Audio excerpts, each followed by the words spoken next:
Philippines, Spanish era.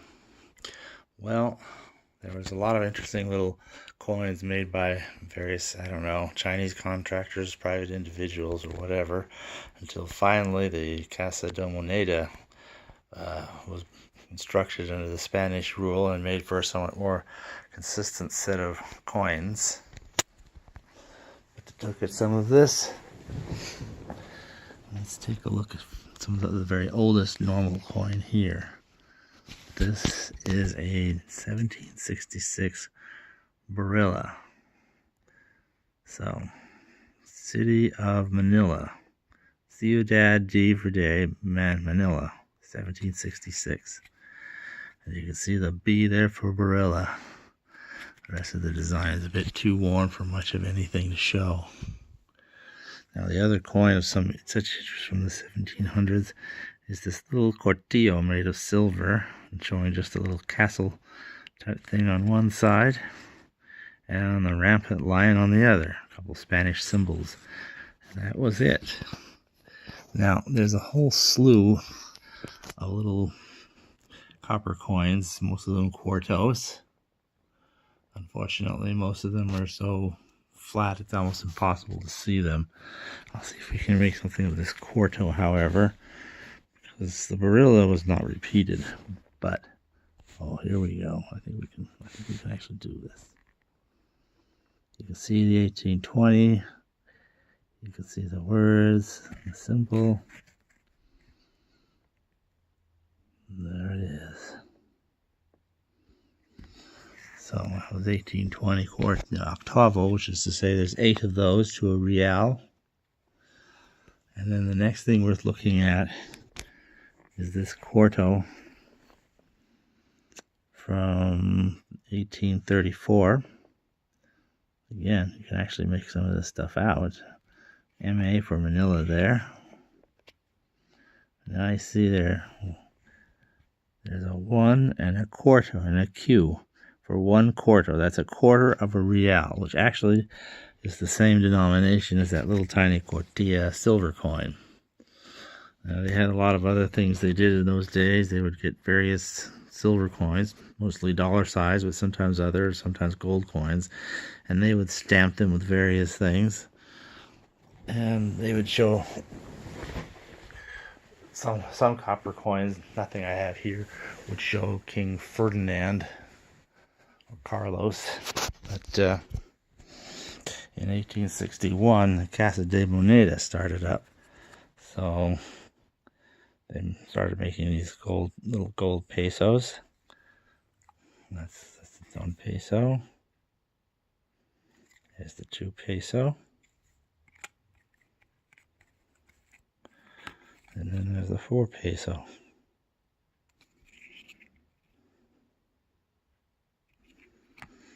In 1862, they did the same thing again. 1 peso, 2 pesos, and there's 4 pesos. Let's see the 4p. And 1863. Again, 1 peso.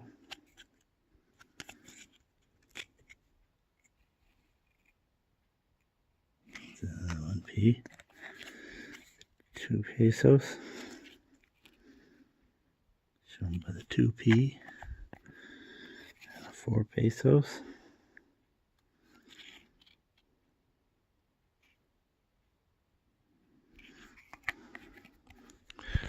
In 1864, they began making silver coins. There's a 10-cent that's so rare I haven't even seen one for sale anywhere yet. Here's the 20-cent. And then there's the 1 cent, or 1 peso I should say. There's the 2 pesos. And the 4 pesos.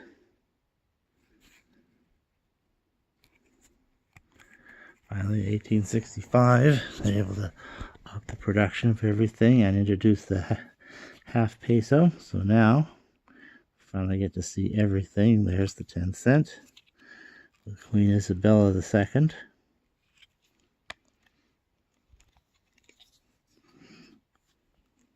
Interesting to see how the silver coins all have her facing to the right.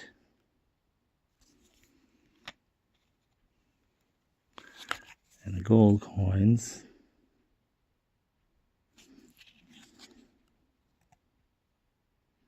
you actually read the little scrolls over the columns. Plus, ultra, 50 centavos de peso. Okay. Oops, I mislined this thing. Okay. Let's see, but she faces left for the gold coins.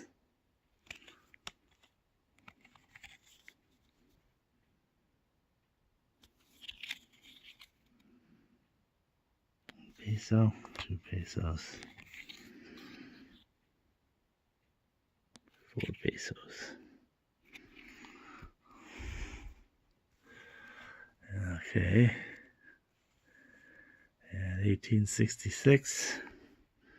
There's a 10 centavo. For some reason, I think her kingdom was declining. 1866 and 1867 years seem to blossom with rarities. So the 50 centavos from those years are very rare. There at least is the peso from 1866. But I don't have the 2 or the 4 peso. And 1867 is even worse. Here again is the 10 centavo. And the 20 centavo.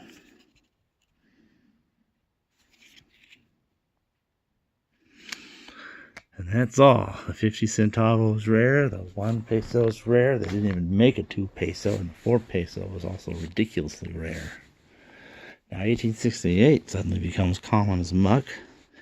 That was the year she actually abdicated the throne. But what ended up happening was the mint simply continued to make the same coins, all dated 1868, well into the 1870s. So as a result, those dated 1868 are quite common.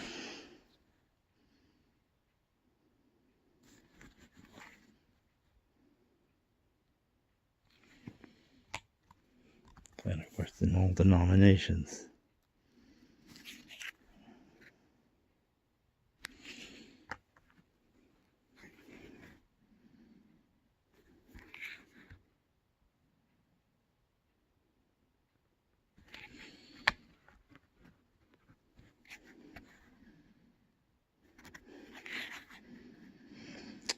As I said, these got stopped being made in about 1873, 74, and nothing was made for coinage use for the Philippines by the Spanish government until again under King Alphonse XII, where there's the 10 cent team from 1880.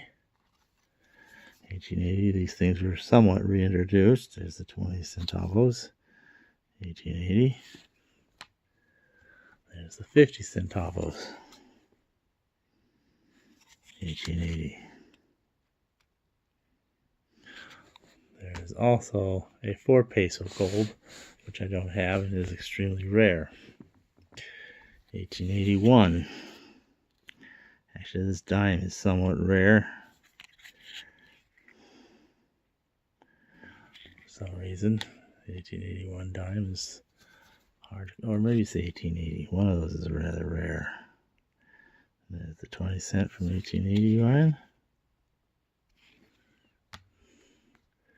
And here's the 50 cent. Now, supposedly, the alloy in terms of the silver in these coins was dropped down just a little bit for King Alphonse XII's era. 1882 seems to be the 1 year that I have complete. Here's the dime, a 10 cent in a pretty nice condition. There's the 20 cent. Not terribly great, but not too bad.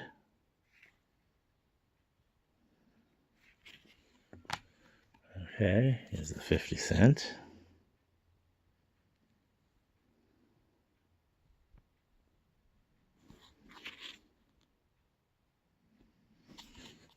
Okay, and then there was 4 peso gold in most of these years, maybe 1883 and 4 are the only real exceptions. And there it is. Notice again, now this time he's facing left on the gold and right on the silver.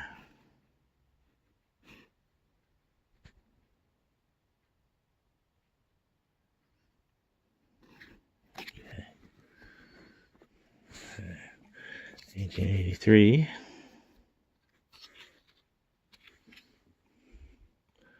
1883, 1 cent. 1883, 50 cents.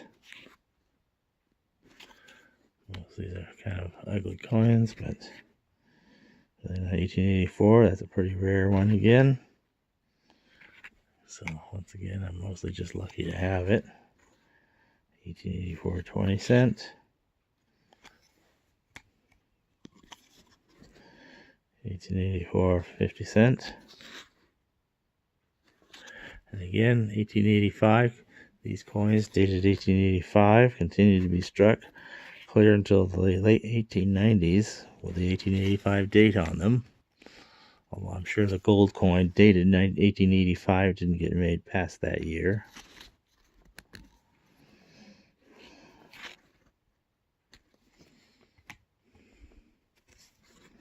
So that's the one year for which high-grade specimens are actually realistically obtainable. Look at that, you can actually see how the coins would have looked when they were new. Okay, in 1897, they also made, based on Alphonse XIII, his son, they made a silver peso, Islas Filipinas. So this was actually struck in Madrid, Spain. So that's Philippine Spanish.